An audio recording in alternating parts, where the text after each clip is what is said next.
आपकी सब लोग कीमत करेंगे, सब लोग आपसे बात करने के लिए तरसेंगे। बस इन 10 जगहों पर हमेशा चुप रहने का प्रयास करें। लेकिन वह 10 जगह जहां आपको चुप रहना है, वो बताने से पहले हम आपको गौतम के अनुसार मौन रहने के 10 फायदे बताएंगे और उसके बाद आपको एक गौतम बुद्ध की शांत रहने के ऊपर रहस्यमयी कहानी बताएंगे, जिससे आपको मौन की शक्ति का ये एक अनोखा रहस्य मालूम पड़ सके। तो चलिए गौतम बुद्ध से जानते हैं शांत रहने के फायदों के बारे में। पहला फायदा, उत्पादकता और मौन का संबंध। अगर आप कोई भी काम करते हैं तो आप उस काम को करते समय यही प्रयास करते हैं कि आप अपना 100% उस काम को दें, जिससे आपको अधिक से अधिक उत्पादन मिल सके। लेकिन अगर आपको काम करने के दौरान अलग अलग तरह के निगेटिव विचार घेर ले या आपके आसपास से बहुत शोर आए, उस अवस्था में आप कभी भी अपना 100% उस काम को नहीं दे पाएंगे। साथ ही आप कभी भी अच्छी उत्पादकता की उम्मीद भी नहीं कर सकते हैं। इसलिए मौन रहने पर आपको ये सहूलियत मिलती है कि आप अपने विचारों पर कंट्रोल कर पाएंगे और अपने काम को अच्छे से अंजाम दे पाएंगे। तो चलिए बढ़ते हैं हमारे दूसरे फायदे की तरफ। दूसरा फायदा, मौन आपको अधिक धैर्यवान बनाता है। मौन आपको अपने लक्ष्य की तरफ बढ़ाने में सहायता करता है। वो आपको उन चीजों से दूर रखता है जिनसे आपका ध्यान भटक सकता है। साथ ही वो आपको अपने लक्ष्य की तरफ बढ़ने में और अधिक धैर्यवान बनता है। अगर आप लगातार मौन रहने का अभ्यास करते हैं तो आप पाएंगे कि आपके भीतर एक ठहराव आ गया है, जिसके कारण आप पहले से ज्यादा स्थिर और धैर्यवान बन गए हैं। तो चलिए बढ़ते हैं हमारे तीसरे फायदे की तरफ। तीसरा फायदा, अपने सहज प्रवृत्ति को बढ़ावा दें। आप जब शांत रहना सीख जाते हैं, उसके बाद से ही आप अपने मन की गहराइयों में उतरते हैं, जहां से आप अपनी सहज प्रवृत्ति को जान पाते हैं। आपकी सहज प्रवृत्ति से मतलब है कि आपकी प्राकृतिक प्रवृत्ति क्या है ना, कि वो बनावटी जिसको आप आज तक दिखाते फिरते थे। इसलिए खुद को जानने के लिए मौन रहना बहुत जरूरी है, ताकि आप नेगेटिव विचारों से बच सके। मौन के द्वारा आपको बस शांत रहने की लगातार प्रैक्टिस करते रहनी है और आप निश्चित रूप से उस अवस्था में भी पहुंच सकते हो जहां पर से आपको खुद की सहज प्रवृत्ति को जानने का मौका मिलेगा। तो चलिए बढ़ते हैं हमारे चौथे फायदे की तरफ। चौथा फायदा, मौन के द्वारा जागरूक होना। जब तक आप मौन नहीं होते तब तक आप जागरूक नहीं हो सकते हैं। जब आप चुप होते हो तभी आपकी चेतना आपसे संवाद करना प्रारंभ करती है, जिसके बाद आप जागरूकता की ओर बढ़ते जाते हो। इसीलिए जागरूक होने के लिए ये बहुत आवश्यक है कि आप निरंतर मौन होने का प्रयत्न करते रहे। एक बार जब आप इसका पूर्ण अभ्यास कर लेते हैं, तब आप अपने काम को पहले से ज्यादा जागरूक तरीके से करेंगे, जिससे आपका काम पहले से बेहतर गुणवत्ता का होगा। तो चलिए बढ़ते हैं हमारे 5वें फायदे की तरफ। 5वां फायदा, मौन आपको बेहतर समझने में मदद करता है। जब आप मौन हो जाते हैं तब आप खुद को बहुत बेहतर तरीके से समझ पाते हैं, क्योंकि इस समय आपको वो बाहर का शोर सुनाई नहीं देता और आप स्वयं में ही बेहतर समझ पाते हैं। इसलिए अगर आप खुद को और खुद की क्षमता को बेहतर तरीके से समझना चाहते हैं तो आपको मौन रहना सीखना होगा। इसके लिए आप जितना प्रैक्टिस करें उतना कम है। एक बार जब आप ध्यान और चिंतन में डूब जाएंगे तब आपको बाहर का शोर सुनाई नहीं देगा। तो चलिए बढ़ते हैं हमारे छठे फायदे की तरफ। छठा फायदा, मौन के माध्यम से अपनी रचनात्मकता को बढ़ाए। हर व्यक्ति में कोई ना कोई खास बात जरूर होती है, लेकिन अधिकतर समय ऐसा देखा गया है कि लोग धरातल पर अपने टैलेंट को रचनात्मकता के अभाव के कारण नहीं उतर पाते हैं। इस कारण वो हमेशा संघर्ष ही करते रहते हैं। इसलिए अगर आप भी अपने टैलेंट को सबको दिखाना चाहते हैं तो आपको मौन होना सीखना पड़ेगा। तभी आप अपने टैलेंट को पॉलिश कर पाएंगे और दूसरों को दिखा पाएंगे। इसके साथ ही साथ रचनात्मकता होने पर आप मौन की एक अवस्था और पार कर लेंगे, जहां पर आपको केवल सुकून मिलेगा।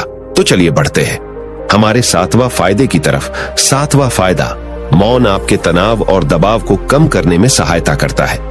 कई बार हम बहुत ज्यादा टेंशन और परेशानी में होते हैं, जिस कारण से हमको समझ नहीं आता कि इससे बाहर कैसे निकले, और बहुत कोशिश करने के बाद भी हम उससे नहीं निकल पाते हैं। वजह होती है गलत माहौल और मौन का अभाव। एक बार जब आप उस माहौल को छोड़कर किसी शांत माहौल में आते हैं जहां पर मौन हो, तब आप बहुत रिलैक्स और हल्का महसूस करते हैं।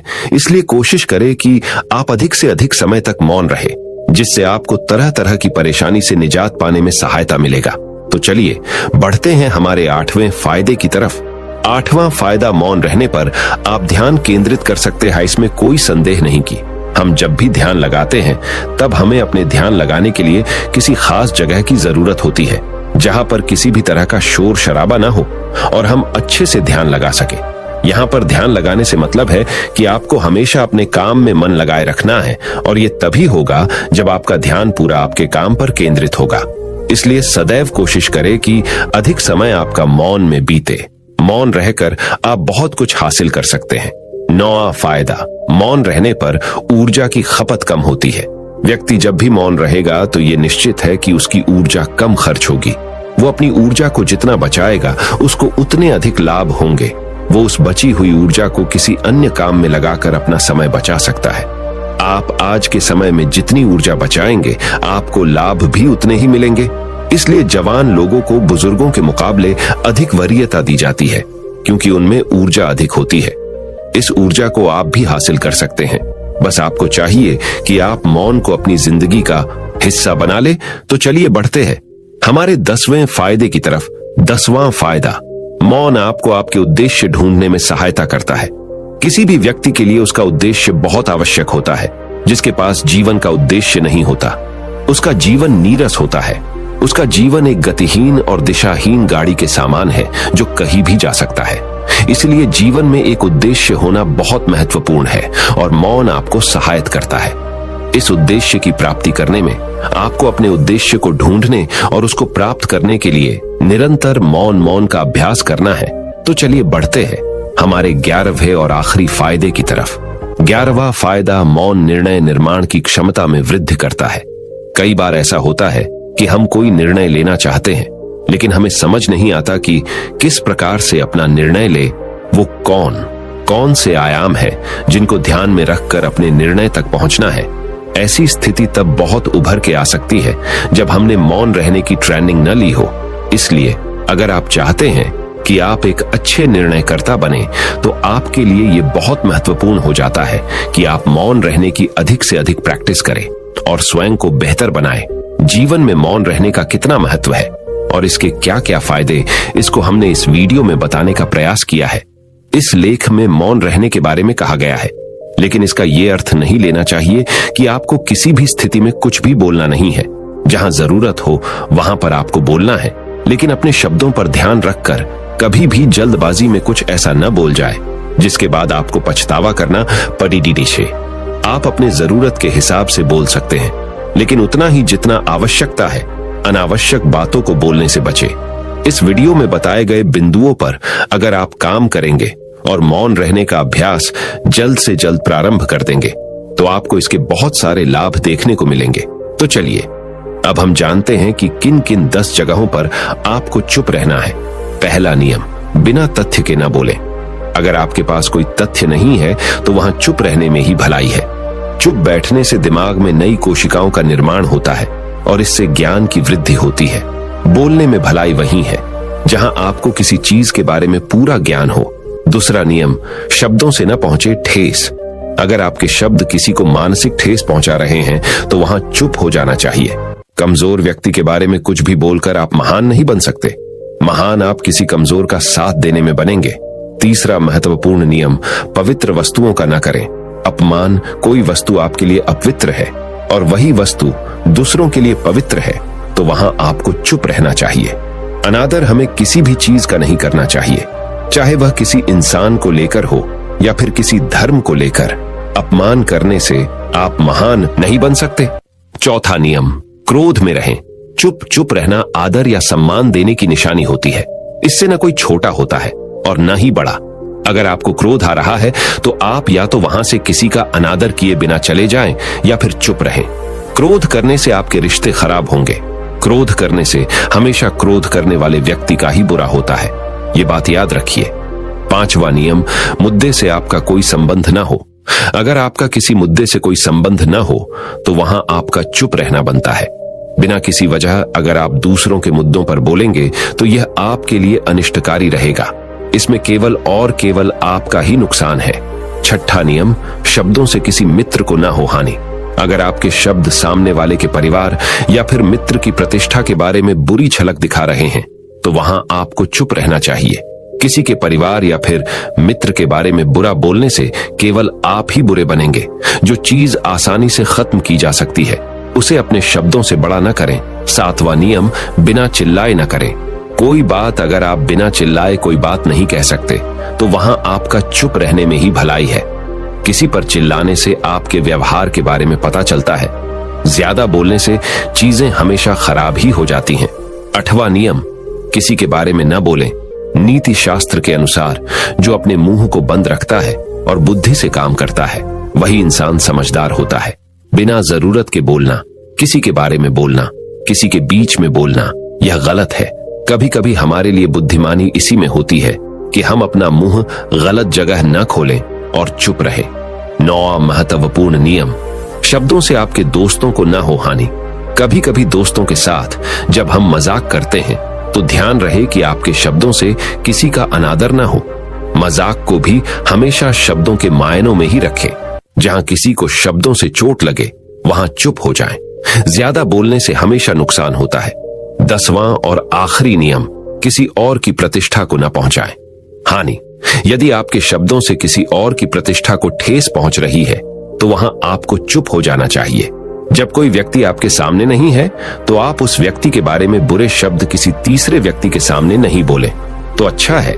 तो चलिए जानते हैं मौन रहने का एक अद्भुत रहस्य, गौतम बुद्ध की एक रहस्यमयी और पौराणिक कहानी से। तो चलिए अब गौतम बुद्ध की कहानी की शुरुआत करते हैं। आश्रम के सभी बच्चे जब दूसरे कामों में लगे होते थे तो एक बच्चा एक कोने में बैठा चुपचाप अपने आप में खोया रहता था। वो अक्सर किसी से ज्यादा बात नहीं करता था। आश्रम की सभी जिम्मेदारियां पूरी करने के बाद जहां सभी बच्चे पूरे दिन की घटनाओं की चर्चा करने लगते हैं, वहीं पर वो शांत रहने वाला बच्चा एक बरगद के पेड़ के नीचे बैठकर ध्यान करने लगता। सभी बच्चों को आश्चर्य होता था क्योंकि उसका कोई दोस्त नहीं था। वो अक्सर आश्रम में अकेला ही घूमता रहता था। ये देखकर उसके गुरु को बड़ी प्रसन्नता होती थी। उसे लगता था कि कोई तो है आश्रम में जो मौन यानी कि चुप रहने की ताकत को समझता है, उसके महत्व को समझता है। आश्रम के बारे में जब भी कोई जरूरी निर्णय लेना होता उसकी राय जरूर लिया करते थे। लेकिन यही बात गुरुजी के एक दूसरे शिष्य को बड़ी खटकती थी क्योंकि वो गुरुजी का प्रिय शिष्य बनना चाहता था। इसीलिए वो गुरुजी के सामने दूसरे बच्चों के कामों में कुछ न कुछ कमियां निकालता रहता था जिससे गुरुजी उसे महान समझने लग जाए। अक्सर वो अपनी जिम्मेदारियां पूरी तरह से निभाने का दिखावा भी करता, चाहे उससे कोई सलाह ना भी मांगे, लेकिन फिर भी वो उन्हें अपनी सलाह देता रहता था। वो बहुत ही बातूनी शिष्य था और आश्रम के दूसरे सभी बच्चों में बहुत प्रसिद्ध भी था क्योंकि वो सबसे हंसी मजाक करता रहता था, उनसे दिन भर बातें करता रहता था। इसीलिए उसकी सबसे दोस्ती हो गई थी। लेकिन जब आश्रम के गुरु उसकी राय ना लेकर दूसरे बच्चे की राय लेते थे तो ये बात उसे बड़ी खटकती थी। उसे ये लगता था कि वो उस दूसरे बच्चे से ज्यादा बुद्धिमान है, लेकिन गुरुजी फिर भी उसकी तरफदारी करते हैं। ऐसा नहीं था कि गुरुजी को बातूनी शिष्य के स्वभाव के बारे में पता नहीं था, लेकिन गुरुजी उसे अपने तरीके से सीख देना चाहते थे ताकि उसकी ज्यादा बोलने की आदत, दिखावा करने की आदत, दूसरों में कमियां निकालने की आदत हमेशा हमेशा के लिए खत्म हो जाए और वो मौन रहकर ध्यान की गहराइयों को छुपाएं। असल में हर सच्चे गुरु की यही इच्छा होती है। वो किसी तरीके से उस बातूनी शिष्य को एहसास कराना चाहते थे कि चुप रहने से ही उसे असीम सत्य को जाना जा सकता है। उस विराट का एहसास चुप होकर ही किया जा सकता है। एक दिन गुरुजी को एक तरीका सूझा। उन्होंने आश्रम के सभी बच्चों को अपने पास बुलाया और कहा कि मैं तुम सभी को 2-2 हिस्सों में बांटकर अलग अलग गांवों में भिक्षा मांगने के लिए भेज रहा हूं और जो भी 2 बच्चे सबसे ज्यादा भिक्षा मांगकर लाएंगे उन दोनों को आश्रम की सभी जिम्मेदारियां निभाने का मौका दिया जाएगा। अपनी बात जारी रखते हुए गुरुजी ने बताया कि भिक्षा मांगने से हमारा अहंकार खत्म होता है, इसीलिए हर शिष्य पूरे मन से भिक्षा मांगे। कोई भी इस काम को औपचारिकता में ना ले, वरना तो वो अपने जीवन का बहुत बड़ा ज्ञान खो देंगे। आश्रम के गुरुजी ने जानबूझकर बातूनी शिष्य और चुप रहने वाले शिष्य की जोड़ी बना दी। बातूनी शिष्य के मन में सिर्फ एक ही बात चल रही थी कि इस बार उसे मौका मिला है और इस बार वो गुरुजी को दिखा देगा कि वो चुप रहने वाले शिष्य से कितना ज्यादा प्रतिभावान है। दोनों शिष्यों ने आपस में अपनी सहमति से निर्णय लिया कि दोनों गांव के अलग अलग जगह से भिक्षा मांगना शुरू करेंगे ताकि भिक्षा मांगने का काम जल्दी खत्म किया जा सके। चुप रहने वाला शिष्य हर द्वार पर जाकर अपने हाथ जोड़कर अपना भिक्षा का पात्र उनके सामने कर देता। उसके चेहरे पर एक सादगी और उसकी आंखों में एक एकांत होता था, जिससे भिक्षा देने वाले उसे भिक्षा देकर अपने आप को अनुग्रहित समझते थे। वहीं पर दूसरा बातूनी शिष्य हर द्वार पर जाकर उनको कुछ न कुछ ज्ञान देने लगता था, जिससे ज्यादातर लोग उसे बिना भिक्षा दिए ही लौटा देते थे। पूरे गांव में भिक्षा मांगकर जब दोनों गांव के बीच में मिले तो बातूनी शिष्य ने देखा कि चुप रहने वाले शिष्य के पास उसे दुगुनी भिक्षा थी। ये देखकर उसे मन ही मन बहुत ठेस पहुंचा। लेकिन जब वो दोनों भिक्षा का सामान लेकर आश्रम की तरफ जा रहे थे, तब बातूनी शिष्य को एक चालाकी सूझी। उसने चुप रहने वाले शिष्य से कहा कि हमें अपनी भिक्षा एक ही थैले में डाल लेनी चाहिए। गुरुजी ने हम दोनों को एक साथ भिक्षा लाने के लिए कहा था। चुप रहने वाले शिष्य ने बिना कुछ बोले अपनी सारी भिक्षा उसके थैले में डाल दी। बातूनी शिष्य मन ही मन बहुत खुश हो रहा था कि अब गुरुजी को यह पता नहीं चलेगा कि ज्यादा भिक्षा हम में से किसने मांगी। उसे लग रहा था कि गुरुजी मुझे इससे कम प्रतिभावान समझेंगे, इसीलिए उसने ये तरकीब लगाई। सभी शिष्यों के आने के बाद संध्या के समय जब सभी की भिक्षा तो ली गई, तो इन दोनों शिष्यों की भिक्षा सबसे ज्यादा निकली। गुरुजी ने इन दोनों का अभिवादन करते हुए आश्रम के सभी बच्चों के सामने उनकी पीठ थपथ पाते हुए उन्हें मुबारकबाद दी और कहा कि मैं आश्रम का कार्यभार तुम दोनों को नहीं सौंप सकता, इससे आपसी मतभेद होने का खतरा रहता है। इसीलिए तुम दोनों में से जो ज्यादा भिक्षा लेकर आया है, आश्रम की जिम्मेदारी उसे ही सौंपी जाएगी। जब उन्होंने उनसे पूछा कि तुम में से ज्यादा भिक्षा कौन मांग कर लाया था, तो बातूनी शिष्य ने कहा कि गुरुजी, मैं इससे दुगनी भिक्षा मांग कर लाया था, लेकिन मुझसे गलती हो गई कि मैंने वो दोनों भिक्षा एक ही थैले में डाल ली। मुझे नहीं पता था कि आप ऐसा निर्णय लेने वाले हैं, वरना तो मैं अपनी शिक्षा का थैला अलग ही रखता। इस पर गुरुजी ने चुप रहने वाली शिष्य से पूछा कि क्या तुम इसके बात से सहमत हो? क्या तुम इससे कम भिक्षा लेकर आए थे? ये सुनकर चुप रहने वाले शिष्य ने कहा कि गुरुजी, मेरे पास ऐसा कोई साधन नहीं है जिससे मैं ये साबित कर पाऊं कि मैं इससे ज्यादा भिक्षा लेकर आया था। असल में ये उल्टा बोल रहा है, दुगनी भिक्षा मैं लेकर आया था। ये मुझसे आधी भिक्षा लेकर आया था और इसी ने ही मुझसे भिक्षा एक थैले में डालने की बात कही थी। आश्रम से कुछ दूरी पर एक पहाड़ी थी, जिसके पीछे सूरज अभी अभी संध्या के समय ढल रहा था। गुरुजी को तो पता था कि सच कौन बोल रहा है, लेकिन बाकी बच्चों के सामने सच साबित करने के लिए उन्होंने उन दोनों से एक सवाल पूछा कि पीछे पहाड़ी पर तुम्हें क्या दिखाई दे रहा है? यह सुनकर वाचाल शिष्य झट से बोल पड़ा कि गुसुजी, पहाड़ी के पीछे सूरज अपना रंग बिखेर रहा है, आसमान में लालिमा छाई हुई है, ये बहुत ही सुंदर दृश्य है। वो तो और भी बहुत कुछ कहना चाहता था, लेकिन गुरुजी ने उसे चुप करते हुए दूसरे शिष्य से जवाब जानने के लिए जब उसकी तरफ देखा तो उसकी आंखों में आंसू भरे हुए थे। श्रद्धा, भक्ति और प्रेम से उसकी आंखें भर आई थी। गुरुजी को उससे पूछने की जरूरत ही नहीं पड़ी। गुरुजी ने सभी बच्चों को संबोधित करते हुए कहा कि मैंने सवाल किया था कि ये पहाड़ी के पीछे तुम्हें क्या दिखाई दे रहा है?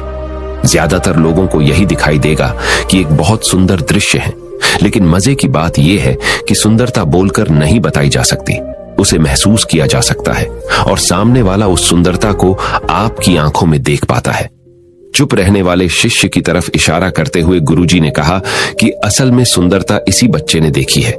दूसरे बच्चे ने सिर्फ सुंदरता की उपव्याख्या की है, लेकिन इसने वास्तविकता में उस सुंदरता को महसूस किया है। अपने आप को ऊंचा दिखाने की सभी कोशिशें नाकाम होती देख वाचाल शिष्य वहीं पर फूट फूट कर रोने लगा। उसको चुप कराते हुए गुरुजी ने कहा कि बेटा, मुझे पहले से पता था कि तुम झूठ बोल रहे हो, लेकिन मैं तुम्हें उस झूठ का एहसास कराना चाहता था। सभी बच्चों को संबोधित करते हुए गुरुजी ने बताया कि शब्द जाल की तरह होते हैं। हमारे ज्यादा बोलने की वजह से बहुत सारी समस्याएं पैदा होती है। जब कोई आदमी एक बात को बढ़ा चढ़ाकर बोल देता है तो उसे सिद्ध करने के लिए वो शब्दों के जाल में फंसता चला जाता है और इसी वजह से अंतर्मुखी होने की बजाय वो बहिर्मुखी होता चला जाता है। वहीं पर जिस भी व्यक्ति को अपनी अंतर यात्रा करनी होती है, उसे सबसे पहले चुप रहना सीखना होता है। जरूरत से ज्यादा बोलना या फिर हर वक्त बोलते ही रहना, ये सब हमारी अंतर यात्रा में बाधा बन जाती है। जब आप चुप रहने का अभ्यास करते हैं तो आप अपने साथ वक्त बिताने लगते हैं, जिससे कि आप अपने एकांत को जान पाते हैं। और एक बार अगर मन में एकांत स्थापित हो जाए तो आपकी आंखों में, आपके चेहरे पर वो सादगी, वो एकांत, वो स्पष्टता की झलक, सब कुछ सामने नजर आने लगती है। कुछ साबित करने को नहीं रह जाता, कुछ बताने को नहीं रह जाता, सब कुछ आंखों में देखा जा सकता है। चुप रहने वाले शिष्य की तरफ इशारा करते हुए गुरुजी ने कहा कि अभी जो दृश्य है इस बच्चे ने देखा, वो ज्यादा बोलने वाला आदमी कभी नहीं देख पाएगा। वो अपनी बुद्धि से तर्क वितर्क करता रहेगा कि उसे क्या क्या दिखाई दे रहा है, लेकिन उसमें से वो महसूस कुछ भी नहीं कर पाएगा। उसे दिखाई दे जाएंगे पहाड़, सूरज या फिर उसकी लालिमा, लेकिन उस सुंदरता को, उस विराट को, उस अद्वैत को वो कभी नहीं देख पाएगा। अगर चुप रहने की कला सीखनी है तो तुम्हें सबसे पहले एक बात ध्यान रखनी होगी कि तुम्हें किसी को भी प्रभावित करने की कोशिश नहीं करनी है। ज्यादातर लोग इसी वजह से ज्यादा बोलते हैं क्योंकि वो दूसरों को प्रभावित करना चाहते हैं, अपने आप को साबित करना चाहते हैं, और उस साबित करने के चक्कर में वो शब्दों के जाल में फंसते चले जाते हैं और धीरे धीरे वही उनकी आदत बन जाती है। अगर कोई व्यक्ति दूसरों को प्रभावित करना चाहता है तो वो कितने लोगों को प्रभावित कर पाएगा? उसकी ये भूख बढ़ती जाएगी और वहीं संसार में सभी को कर भी प्रभावित नहीं कर पाएगा। इसलिए यह समझने की बात होती है कि बहिर्मुखी होने की बजाय हमें अंतर्मुखी होकर अपने आप को समझ सकते हैं। अपनी बातों को खत्म करते हुए गुरुजी ने अपना आखिरी संदेश दिया। उन्होंने बताया कि अगर कोई व्यक्ति ज्यादा समय तक चुप नहीं रह सकता तो उसे थोड़े समय से अभ्यास करना चाहिए। निश्चित संकल्प लेकर किसी व्रत की भांति दिन में कुछ समय या फिर हफ्ते में कुछ समय या फिर एक दिन चुप रहने का अभ्यास जरूर किया जाना चाहिए। इससे हमारी चुप रहने की आदत धीरे धीरे खुद ब खुद पनपने लगती है, क्योंकि एक बार जब हम चुप रहने लगते हैं तो हमें चुप रहने का आनंद पता चल जाता है। उसके बाद हमें प्रयास नहीं करना पड़ता, बल्कि हमारा मन आनंद की तरफ अपने आप बढ़ता चला जाता है। चुप रहने की कला सीखने के बाद आपकी बुद्धिमानी और आपकी स्पष्टता दोनों में बहुत ज्यादा फायदा होगा। वास्तविकता में जिसे दर्शन कहते हैं वो मौन रहकर ही किया जा सकता है। इसके बाद सभी बच्चों से कुछ समय चुप रहने का संकल्प लेकर गुरुजी ने अपनी बात खत्म कर दी और सभी बच्चे अंत में रात्रि का भोजन करने के लिए एक साथ भोजन कक्ष में पहुंचे। शांति के फायदे तो आपको पता चल गए। अब गौतम बुद्ध के अनुसार अपने मन को कैसे संयमित किया जाए, चलिए उसके बारे में जानते हैं। भगवान गौतम बुद्ध कहते थे, यह संसार एक माया जाल है जो कि मनुष्य को अच्छाई भी दिखाता है और बुराई भी दिखाता है। कभी सुंदरता दिखाता है तो कभी दुर्बलता दिखाता है। कभी यह संसार मनुष्य को आकर्षित करता है और कभी कभी मनुष्य को इतना उलझा देता है कि मनुष्य को खुद के जीवन का ध्यान ही नहीं रहता। इसलिए संसार के माया जाल से बचने के लिए भगवान गौतम बुद्ध कहते हैं, जो पुरुष अपने खुद के इंद्रियों से कभी नहीं हारा वह संसार से या पूरे ब्रह्मांड के किसी भी चीज से कभी हार ही नहीं सकता। वह मनुष्य जहां भी हो उसकी विजय निश्चित है। दोस्तों, आपको बता दें कि इंद्रियों का मतलब होता है कान, नाक, त्वचा, जीभ, हाथ। इन 5 शरीर के भागों को मुख्य इंद्रियां कहा जाता है। इन इंद्रियों को जो पुरुष या स्त्री अपने मन से संयमित कर पाते हैं वह पुरुष या स्त्री बड़ी ही आसानी से संसार के महासागर को पार कर लेते हैं, यानी कि किसी भी चीज से वह आकर्षित नहीं होते और अपना कर्म बड़े ही विश्वास के साथ करते रहते हैं। ऐसे ही मनुष्य संसार में या इस लोक में या परलोक में बार बार विजयी होते रहते हैं। तो चलिए जानते हैं कि हमारे मन को कैसे वश में किया जाए ताकि हम इस संसार के माया जाल में फिर से न फंसे। भगवान गौतम बुद्ध कहते हैं, मन को वश में करने के लिए सबसे पहले आपको यह जानना होगा कि आपके शरीर से श्रेष्ठ आपकी इंद्रियां होती है, आपकी इंद्रियों से श्रेष्ठ आपका मन होता है और आपके मन से श्रेष्ठ आपकी बुद्धि होती है और अंततः बुद्धि से श्रेष्ठ आपका आत्मा होता है और आत्मा से भी श्रेष्ठ परमात्मा होते हैं, यानी भगवान होते हैं। तो अगर आपके मन को वश में करना है तो सबसे पहले आपकी बुद्धि में यह विचार करें कि मैं आज से बुरे कामों के बारे में सोचूंगा भी नहीं और मेरे अच्छे काम विश्वास से करता रहूंगा। दोस्तों, अगर आप बुरी आदतों के बारे में सोचोगे ही नहीं तो वह आदतें आपकी बुद्धि पर हावी नहीं होगी और आप कभी गलत काम नहीं करोगे। तो सबसे पहली बात तो यह है कि अपने बुद्धि में से बुरी आदतों को निकाल दो और अपनी बुद्धि में जो भी आपका काम है उस काम के बारे में विचार डालना शुरू कर दो। फिर आपकी बुद्धि आपके मन को आपके काम के बारे में संदेश देगी और मन सभी इंद्रियों को वश में करके आपके काम के ऊपर लगा देगा। तो इसी तरह से करते करते आपका मन एक दिन अवश्य ही वश में हो जाएगा।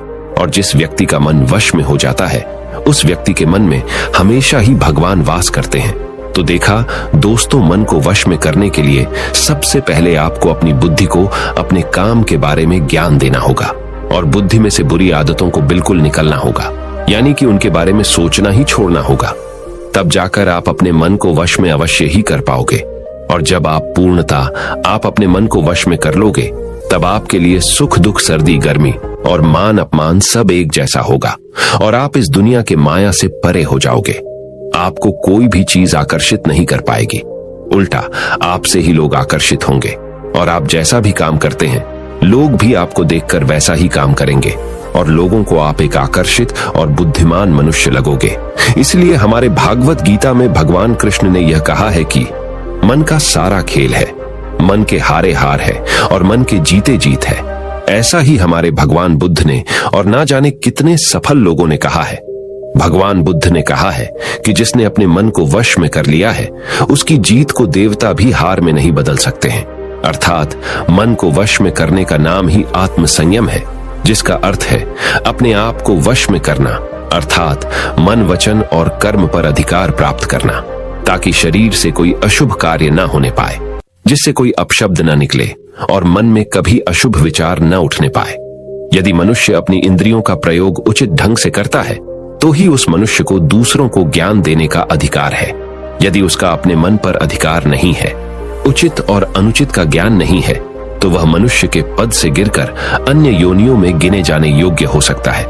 एक कथन है कि हम जैसा सोचते हैं वैसा ही बन जाते हैं।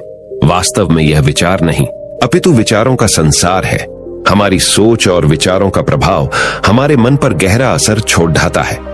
मनुष्य के मन में विचार ही बार बार उभर कर आते हैं जो मनुष्य को दिशा देने का काम करते हैं। विचार ही मस्तिष्क को गति प्रदान करते हैं और गलत विचार क्रोध की ओर जाने को विवश करते हैं। यह हमारी भूल है कि हम सोचते हैं कि वचनों की कोई शक्ति नहीं है। संसार में जो भी हुआ, जो भी हो रहा है और जो भी होगा, सब हमारे कर्म के प्रभाव से हुआ है। और जो हो सकता है और आगे जो होगा वह कर्म की शक्ति से होता है, वह विचारों की शक्ति होती है। यदि हमारे अंदर आत्म संयम नहीं है तो आत्मिकता का धन हमारे हाथ नहीं आ सकता है। हम इंद्रियों के जाल में फंसकर पहले तो निर्मल होंगे, फिर अपमानित होते हुए पहले अपना अनिष्ट करेंगे और फिर किसी और का करेंगे। यह सच है कि जो लोग दूसरों के लिए सोचते हैं उनका मन विश्वास पूर्ण विचारों का स्रोत है। इसीलिए यदि बुराई से बचना हो तो अपनी दिशा को भलाई की और मोड़दश देना चाहिए। वास्तव में यदि आप जीतना ही चाहते हैं तो सबसे पहले आत्म संयम की आदत डाल लें, क्योंकि संयम का अर्थ ही है अपनी बिखरी हुई शक्तियों को निश्चित दिशा देना। मान लीजिए जिस कार्य को नहीं करना है और जब उसे ही करने के लिए मन आकर्षित करता है तो आप उसे प्रयास पूर्वक रोकने के लिए मन बना लें। उसे ही आत्म संयम कहते हैं। संयम का अर्थ है जब हम आकर्षणों की ओर जाने के लिए हमारा मन सहज रूप से रुक जाए। गांधी जी ने कहा था कि अनुशासन और बलिदान के बिना मुक्ति की आशा नहीं की जा सकती है। लेकिन यह बात भी सच है कि लोग अक्सर गुस्से में विवेक शून्य होकर तुरंत अपने आत्म संयम को गुस्से में खो देते हैं। यह सच है कि समय बीतने के साथ लोगों के आत्म संयम में भारी कमी आई है। इसके गंभीर परिणाम सामने भी आए हैं। इसीलिए आत्म संयम की उपयोगिता को किसी भी हाल में कम नहीं आंका जा सकता है। लेकिन यह भी सच है कि शुरुआत में आत्म संयम का मार्ग थोड़ा कठिन लगता है। अर्थात मन को वश में करने का नाम ही आत्म संयम है। मनुष्य को मिली हुई शक्तियों को निश्चित दिशा देना संयम कहलाता है। तो दर्शकों, उम्मीद है कि आपको मन को वश में करने का उपाय और शांति के फायदे और कहां-कहां आपको शांत रहना है, इसके बारे में इस वीडियो के माध्यम से पता चला होगा। और मुझे यह आशा है कि आप अवश्य ही अपने मन को वश में करोगे और जिंदगी के सभी क्षेत्रों में अवश्य ही सफल होकर अपने परिवार का नाम रोशन करोगे। ऐसी ही और गौतम बुद्ध की प्रेरणादायक सीख लेने के लिए हमारे चैनल को फॉलो करें। और यह वीडियो आपको पसंद आया हो तो हमारे चैनल को सब्सक्राइब कीजिए और इस वीडियो को एक लाइक कीजिए और इस वीडियो को जितना हो सके उतना अपने दोस्तों के साथ शेयर करें। मिलते हैं हमारे अगले वीडियो में। नमो बुद्धाय।